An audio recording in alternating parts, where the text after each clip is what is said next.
This is Tarot with an Attitude, featuring your host, tarot consultant and spiritual medium, the Reverend Rob Lee. Hey, everybody. This week, we're asking Laura about the difference between attachments and possessions. She's got the answers. Stay tuned. All right, everybody. And here she is, the lovely Miss Laura Van Tyne. Hey, Miss Laura, how are you today? I am excellent today. I hear you.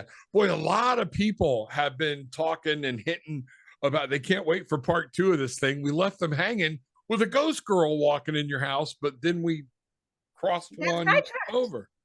What's that? He said we got sidetracked. We did with a visitor. And if y'all haven't seen it, go back and watch last week's episode of Laura Van Tyne, Teacher to Exorcist, because we got more coming, folks. Hang in there. Make sure you hit the subscribe button and ring the bell. But, first, before we get started, I want to remind everybody, Laura's got a book, Battle with the Dark Side, My Journey from Teacher to Exorcist by Laura Van Tyne. My exorcist, what's happening? What's going on with you? Last week, I'm talking about this ghost child that's living with us, and I didn't know what to do with her. And then it wasn't just her that was living with us either. My ghost dad was living with us. I didn't know what to do with him. Wow. And so here's kind of an interesting part is that my in-laws had died within 6 months of each other. And so if you kind of study a little bit about death and such, if you have couples that have been married for over 50 years, they tend to die within 6 months of each other. All right. So my in-laws have been married for 56 years and they did die within 6 months of each other, I believe, like right around that number.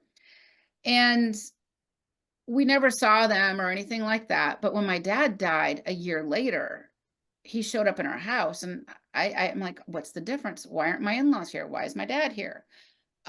What does that mean? And so he, as a ghost, could actually watch the Annabelle child and her antics to try to harm the family. And so I'm kind of trying to remember where I fully left off, but right about in there. We just talked about Annabelle, and it wasn't the one from the movie. Wasn't the one from the movie, yes. And Annabelle had been with us for about 18 months because I didn't know what to do with her. And about 6 months into it, I realized Annabelle doesn't know she's died. And I thought, well, that's a game changer. If a ghost doesn't know they've died, a human who leaves their body, she was exited out of her body from a car accident. It's like, boom, and she's out of her body, okay? And she didn't know that. And that's very, very common for ghost energy souls, ghost souls. If you've been suddenly you die in a car accident or a tsunami or something like that, you're just going about your day and bam, you're out of your body and like the world looks gray, the world is cold. You go to your loved ones to talk to them and they don't talk back to you, and then you become sad and lonely and afraid and like what's going on and that kind of thing. And Annabelle didn't know she died. And so I told her, I said, do you know that you've died? And then when I said that, her memories came reeling back at her. She realized she had died in a car accident. And this story is in detail in the book. But once she knew she died, and she could never get her mommy back because she was crying for her mommy this whole time, it changed. Something within her soul energy just snapped. And she became mean and cruel and vicious and harmful. And I finally learned how to cross her over. And then when I did, I could see her and she immediately energetically shifted. She went, a ghost energy is kind of a dull, gray, transparent energy. And we can, those of us that can see or sense ghosts kind of know what that feels like. If you walk through a ghost in a room or something and there's no windows open, you can feel a cold air going through. That's usually ghost energy. So why they burn in hell, I don't know. Doesn't make sense, but whatever. So Don't get me Um, started. Oh, so a ghost resides in the fourth dimension, which is what we humans classify as the hells, limbo, lower astral, that plane of existence. And that's where ghosts live or reside, I should say. And they need to go home. But when you don't know you've died, the light comes for you and then it fades because you don't know to go to it, especially children. So this may sound blasphemous. I don't mean it to sound cruel, but when a child dies, we think it's not the natural order of things, right? Right. We think that. And maybe that child's soul only needed so many experiences to fulfill its soul purpose to go to the next level or whatever it is. Or maybe the living people needed to know how to care for a sick child. Okay, we don't know. There's so many different themes and Right. variations. But when a child dies, oftentimes the grief of the living loved ones, their energy holds onto that child and they can't cross over. It's Gotcha. not that they're being cruel or vicious. It's a huge grief mountain that we're dealing with. Also, children, when they die, children, by the nature of being a child, they're always looking for the adult in charge. Okay. So if they have died and they know they've died, they may be looking for an adult in charge and they may not see something, but they'll see a light, but they don't know to go to it because no one's told them to. Okay. So we all have the ability to cross over a child's soul or any soul. Bring in your team of angels. And we talked about that a little bit and we'll talk about it again. Bring in your team of angels. Ask the team of angels, say, I'm requesting that these angels take Annabelle back home to the heavens, whatever your word is for it, right now. Let me ask And you something. You said something interesting there, and we did talk about it. Does everybody have a team of angels? nope, Okay. they're karmically earned. Now, Karmically just earned. Wow. because you don't have a team of angels doesn't mean you can't get them. Right. Okay. That makes sense. All That right. makes sense. Yep. So we have to earn our angels, and we can earn the angels by simply asking for their help. It's that simple. By showing belief and faith Belief, faith, that you're asking. trying to do something good for somebody Yeah, else. Okay. absolutely. And if you're out, murdering puppies and stuff like that, what does that spiritual team look like? Okay. We assume that everybody has a spiritual team and they all play for the same side, but that's not the case. That's true. Yeah, and we That's don't. true. That's kind of a tough subject, really. We always think that every baby is heaven sent. Well, we started this show talking about nobody wants to talk about the dark side. Everybody, if we just put it away, everything, a lot of our metaphysical workers are, oh, there is no dark side, blah, blah, blah, because they just don't want to deal with it. Because once you deal with the yin yang of the whole spiritual world, okay, it means you're going to have to go even deeper. We're going to have to look. You can't just paint an airy fairy world, like I said, of unicorns and rainbows flying out your butt. Okay. It doesn't work that way. Life's not that way. So, If it did, it would be a much better planet. oh, wouldn't it? Wouldn't it? But nobody would want to leave. Good point. Yeah. So, okay. So that makes sense. That makes sense. All right. Yeah, we'll talk more about how to build your spiritual team too, because it's a really important aspect to build your spiritual team, because as we do it, we start to connect to God, the divine, on deeper levels.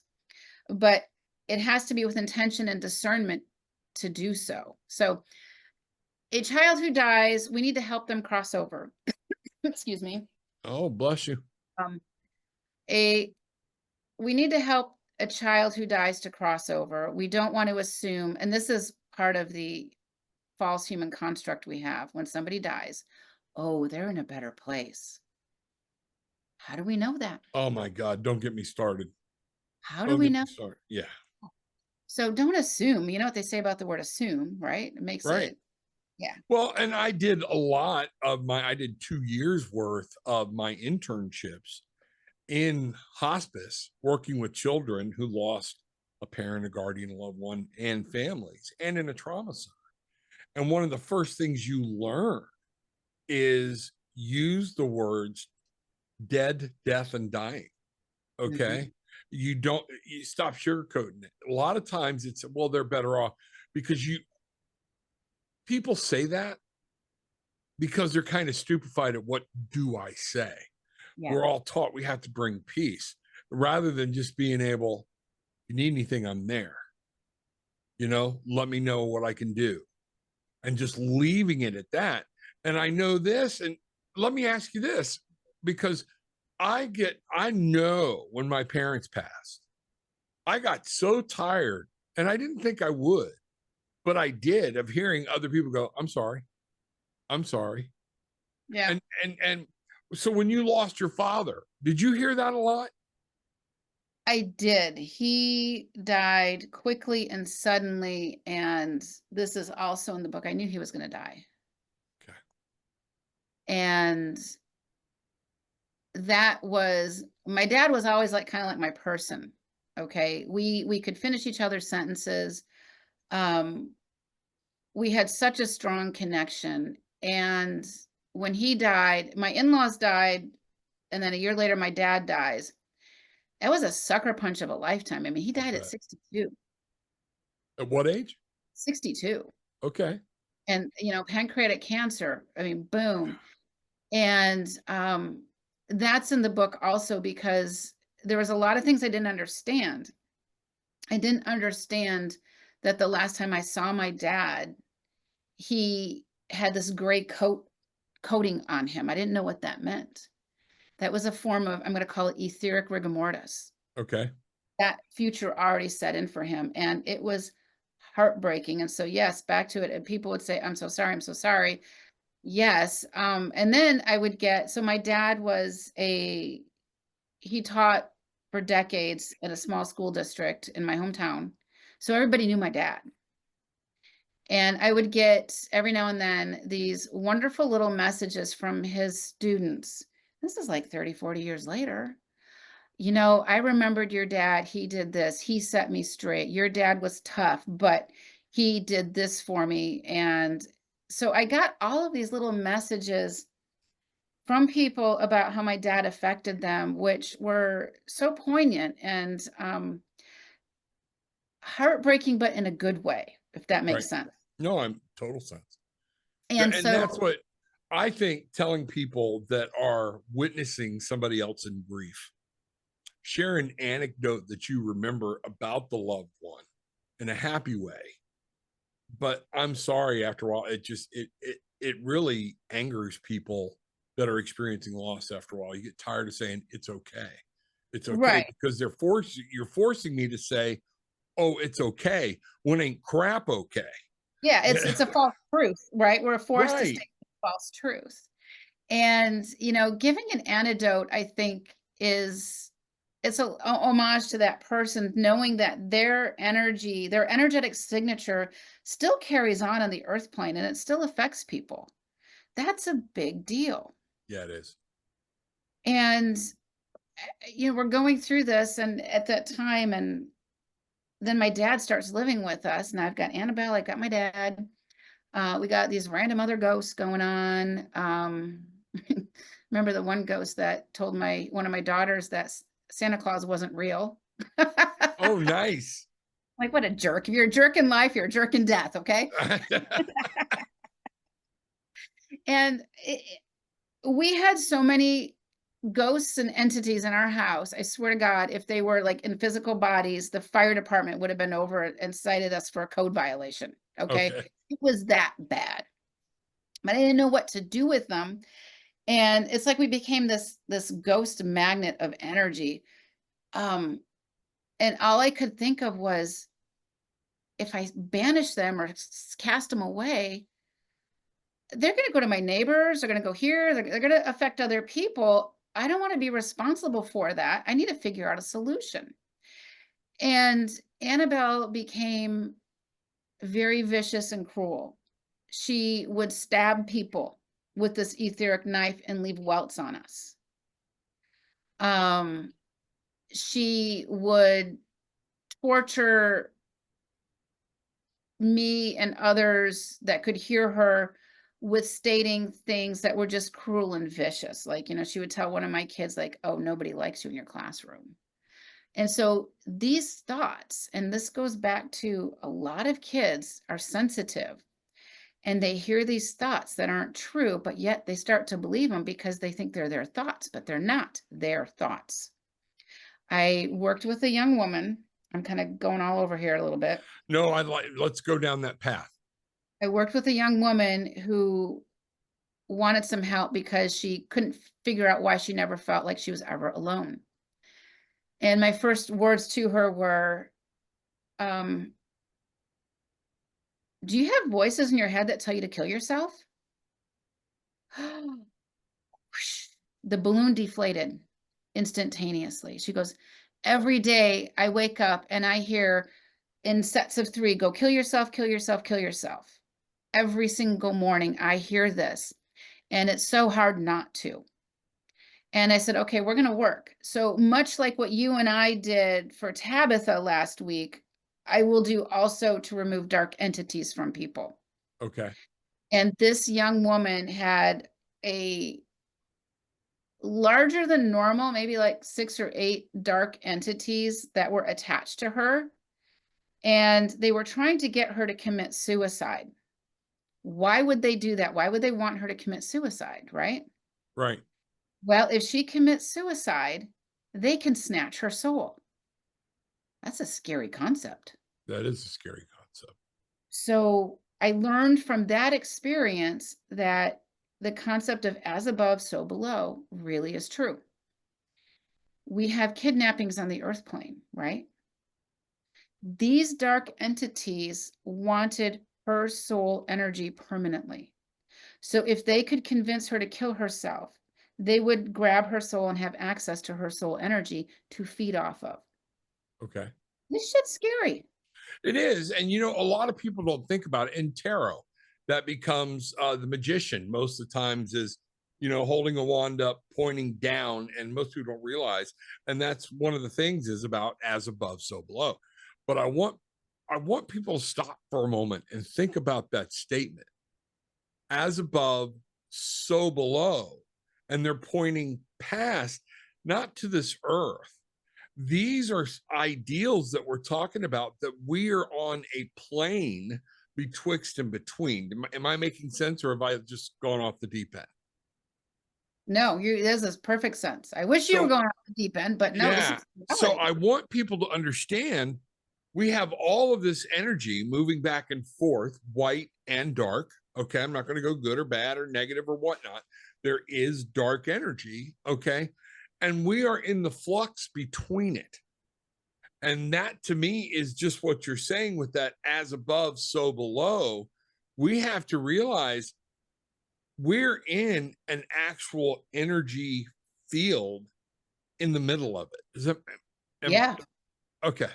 These realms are an overlay on the earth plane. They impact the earth plane all the time. And I worked with this young woman. And so when I work with, like you and I did last week with Tabitha, we asked her a few questions, right? Right. Because I'm always asking questions. I must have been so annoying to my parents as a kid. Okay. Not you. No. I'm always asking questions. And I mean, I should have been an interrogator. Okay. So we're asking Tabitha some questions. And I know that Tabitha was in a fragile state of mind at that moment in time. So I have to kind of gauge my questions. I don't want to overload her. I have to kind of gauge them. And that's fine. But with these dark entities in this woman, I'm just going to call the woman Jane. When I'm working with Jane, who kept waking up to these murderous thoughts, these suicidal thoughts, when I grabbed those dark entities, these are standard black magicians. There's all kinds of different beings and entities in every dimension. I call these guys black magicians. They're scraggly, they're bony, they've got scraggly hair, scraggly fingers, long fingernails. And they wanted, if they could succeed in having her suicide herself, they would step up in their ranks. Because I'm quizzing them. I'm like, well, what the heck are you doing with her? She's just like this 20-year-old kid. Da, da, da, da. they were assigned her, and if they could succeed, they would ascend in their ranks. Tells me that there's politics in every dimension, right? We Yep. think we die, we're out of politics. No, not so much. Yeah.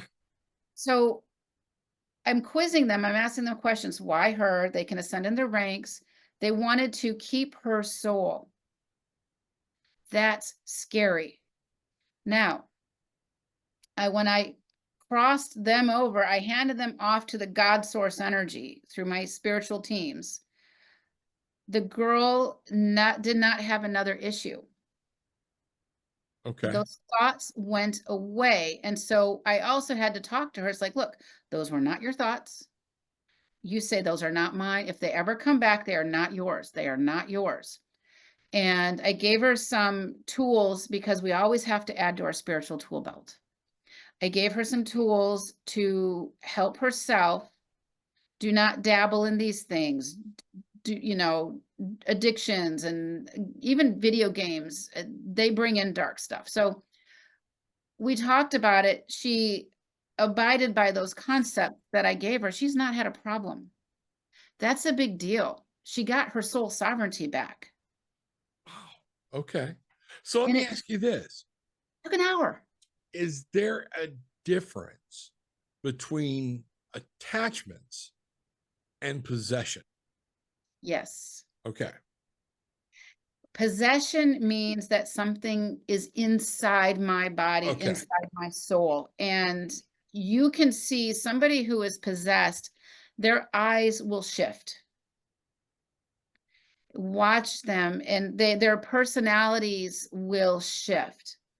And so a possession can happen for a few reasons. One, maybe a ghost soul felt cheated out of life. And so they're going to I'm going to go into you. Okay. Mm-hmm. And they can get in there. And in that book, there's actually a story about an attempted possession on one of my kids. And thank goodness I wasn't in the room when that happened, because I think I would have stopped her natural ability. Right. Just by being freaked out, right? As a parent. Oh my God, right? And so I don't want to go into too many details on that story because there's a lot there. It's a really good, powerful story. And it also shows how these possessions can happen all the time. And so when we have and this was a ghost energy that tried to enter one of my kids. So it Okay. wasn't a dark energy. It tried, it failed, and it got booted out. The dark side will also try to take over human souls. They look Okay. for cracks in our foundation. And if they can get in, they get in. And you'll see people who are struggling. I think, honestly, a lot of schizophrenia and these borderline personality disorders are attempted possessions. You know what? And now you're hitting where I said, don't get me started. I spent right at 14 years in law enforcement. Okay. What we called the Mental Health Act in Florida was Baker acting. Okay. And it was amazing to me. And then years later, when I'm going through my master's in social work, and we're talking about counseling, of people that will talk like you and I talk, and we believe, okay, that other things can attach and possess and hear. But when you're dealing with a very hard-headed scientific community, they'll acknowledge other religions, things like that, but they will not acknowledge the fact that someone could, in fact, be hearing voices or be possessed. And I have literally been involved in Baker acting some people before I knew everything when I was young. Got to remember, I got police work when I was 20. Okay. I have been involved where they start speaking different languages, things like that. And everybody just blows them off as they're crazy. And later I've been asked, they were like, wow, that was weird. And I'm like, she was possessed, right? And they're like, and then I get blown off. Right. But that is something we have to realize before you start playing in areas that you are not well versed in and know these things are possible. And our mental health world, we're not addressing it. Potions, Because pills, and they have powders. no, what's that? Potion, pills, and powders, right? That potion, pills, and powders. And even then, even with, we're just going to do, therapy or whatnot. It's all about the solid concrete. It's one of the reasons I didn't re-up my license. I got tired of being told what I had to say, what I couldn't say, and all this stuff, because you do have to realize that there are other things at work here. And so I don't know, I kind of got off on a tangent, but You're right. No, it's a big deal. And right now we are seeing such mental health crises throughout our nation and the world, and it's not being addressed properly. And these conversations are important. And this book that we're talking about that I wrote discusses these possibilities, and they're more than possibilities, they're realities. And way back then, I didn't know what I didn't know. I was finally able to cross over Annabelle and figure some things out, but that was just the tip of the iceberg. Yeah. And here's another one. We had this little boy who showed where my daughter and I are watching this Dateline NBC promo. We're watching some, it was years ago. Did your family see them and know that this was going on as well, or were they coming because you could see them? Both. Okay. But I was their primary target. Gotcha. And sorry, I didn't mean to take you off. No, I'm gonna take a little note because I'm gonna come back to this little story. So we're watching this Dateline. I think we're watching some really Friday night refurbishing a school kind of feel good show or whatever it was. And in between the commercials were these Dateline NBC promos. And this little boy, they start talking about this little boy up in the Pacific Northwest who disappears. Well, we're thinking about the little boy, and he shows up in our living room. And it's like, how did he get into my living room, right? So ghost energy can travel at the speed of thought. We were thinking about him. We had a bright light that he could see and sense, and boom, he was there. In that process, he told us who killed him. He told us all kinds of things. He told us about a science fair project. And my daughter and I learned all about tree frogs from Central America, things that I didn't know and she didn't know. Really nice kid. And we know who killed him. And so now what do you do with that information, right? Right.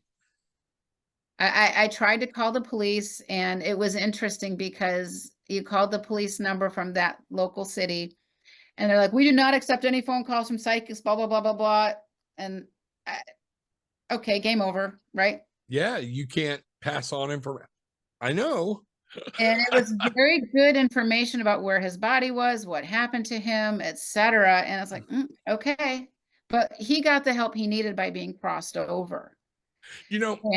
And that reminds me, in Florida, and somewhere in the Orlando area, I can't remember all the details. Somebody out there in my audience will. Autistic girl walked out in the woods and got lost. Dogs, sheriff's office, they even brought in those guys from Texas on the horses.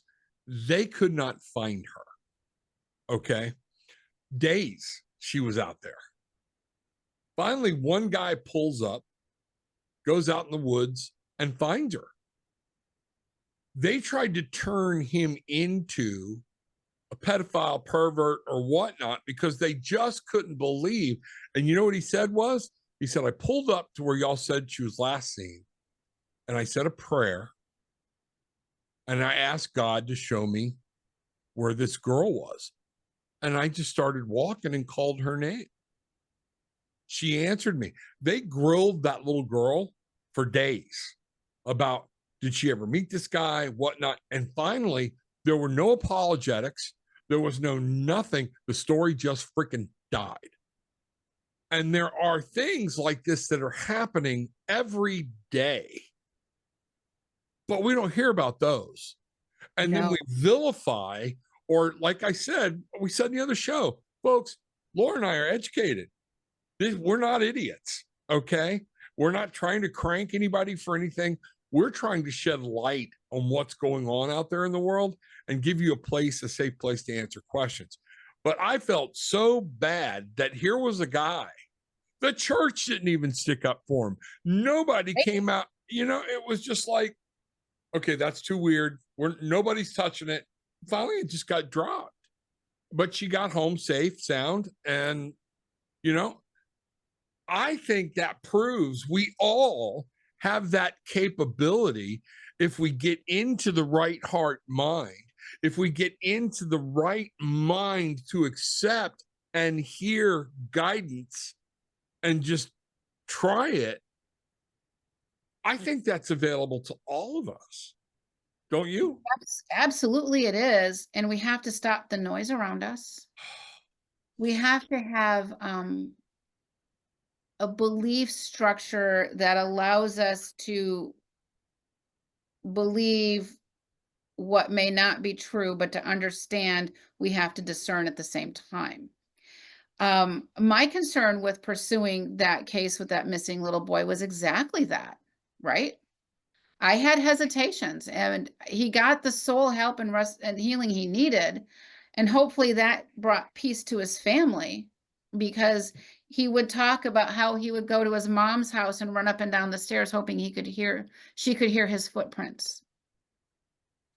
And when somebody dies and they don't cross over, their energy comes at us and it envelops us. So we don't know if it's my grief or their grief. Right. And I've done a few missing person cases, by the way, and it's been with law enforcement, but at a distance, off the records. And I had one missing persons case where the kid was actually alive. Awesome. The other couple were not. And when you go through that, and I do everything remotely, and I don't know if we talked about remote viewing last week. We touched on it because of the whole Tabitha thing. Yes. But yeah, so if you would explain to somebody what remotely means, when I do this work, I generally don't go on location because I'm safer in my own protected space. But what I do have the ability to do, and this has been learned and earned through many lifetimes, is to project my consciousness to another time, space, and location. In the ethers, and even when it comes to missing persons or something like that, in the physical realms.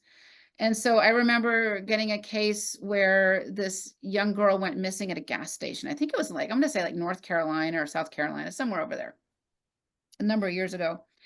And I was asked to see if I could help. And so I wanted a picture of the young girl and a general location. I wanted a picture of the gas station, or that area, just because what it does is it gives me points in time landmarks. Okay. And then I sit and sift, and it takes a long time and it takes a lot of energy. I realized that I connected to her because she had died. So I already knew she died. And then like what we did with Tabitha, I brought in this team because I needed to know what happened to her. And I needed to know where her body was, because my gosh, as a parent, if my kid were to go missing, I would move mountains to find my kid. Right? Right. And knowing that your child died or is living, either way, it's an answer, right? I can't imagine. To me, that's the unimaginable, not knowing where your child is. Are they cold at night? Are they hungry? Right? And so this young woman, I think she was about 18 or so, and she had gone to the gas station to fill up her car after work. I think she might have been waiting tables or something like that, service industry. And there was a silver van, and 3 men chloroformed her. They drug her body in. One of them took her car, and this was a few years ago before everything had cameras on it. Right. Took her car. The car was no prints in it. The car was found. They chloroformed her. They did the unthinkable, and they left her off of a road where there was a wooden bridge, and There was like a billboard near that bridge. And so that's where I said her body was, and it was in water, but shallow water, and they found her.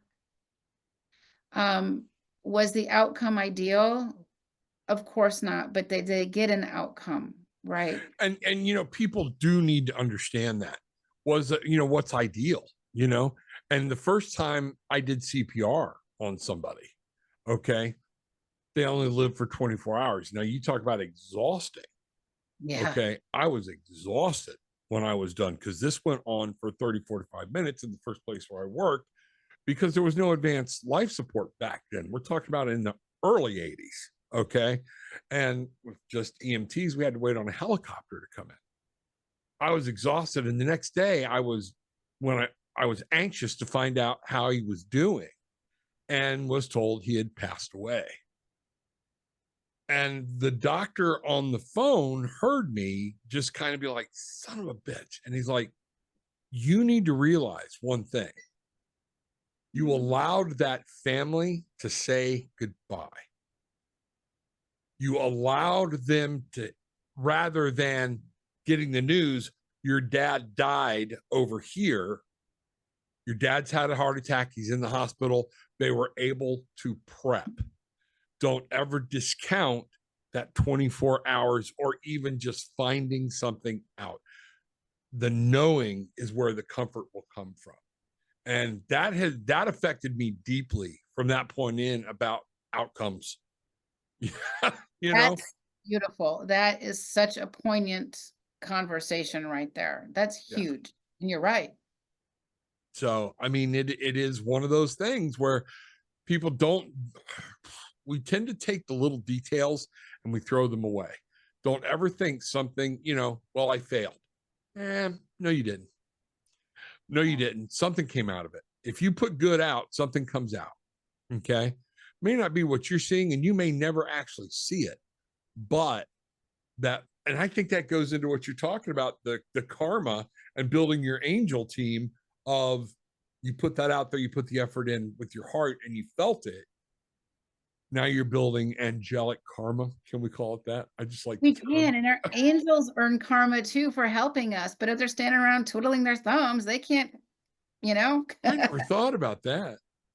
I really never thought about that. Yeah, I mean, you know, so in fact, I would love to next week talk about my angel experiences that are in this book Okay. because they were profound. I'm writing this down because Me there's too. so much that we can talk about. And I know people want to hear the rest of your story, and we're not even like I know. really close to it. So you know, that's one of those things. So yes, we will talk about angel experiences. And you know what? Go ahead. Oh, so I'm going to leave with a little bit of a cliffhanger when we're ready. Okay. So let me do this then. Everybody, you know, people out there in our listening audience are dealing with things, okay? But you don't know what they are, where they're at, or whatnot. Please feel free to drop a line in the comments. Laura's contact information should be in the description. Mine should be in there, but I'll give it to you. You can contact me at tarotwithanAttitude@gmail.com if you don't want it out there for everybody to see. But what we're trying to do here is build a safe place for you to ask questions. And Okay. it froze on my end, so I don't know if you need to repeat that or not. Okay. Go ahead. What's your email? Just in case, my email is tarotwithanAttitude@gmail.com. All right. And Laura and I can address it on a show, okay, we'll keep you completely anonymous. So we would love to have the feedback, stories, things like that, things that you want to talk about and hear about, because we have all kinds of stuff, but we want to make sure we're ministering to our audience and that, oh, here's the people I can ask this question to, and there's no judgment, you know, because this is crazier, deeper than what most people ever even realize. The reality is that any question somebody may have, others have as well. Exactly. Exactly. Exactly. So, All right. All right. So next week we're going to do angel experiences. Angels, and I'm gonna leave you with this little cliffhanger that this group of angels showed up, and it goes back to why did my dad live with us as a ghost, and why didn't my in-laws come in, right? And then and long story short, they gave me this message that this is almost 20 years ago. Humanity needs angels now more than ever because it's going to get really dark. Okay. It's like, whoa. At that time, I didn't know what that meant. Right. Our world is so different now than it was 20 years ago. Yeah. I would agree. So that'll be, wow, what a great place to pick up next week. Okay. Yeah, that'll be good. All right. Thank you. Absolutely. So that'll be good. All right, everybody. The lovely Miss Laura Van Tyne. Again, I'm going to bring up her book and show it to you. All pre-sales through the month of September, the very beginning of October, are signed author copies, by the way. Wow, that's really cool. That's nice.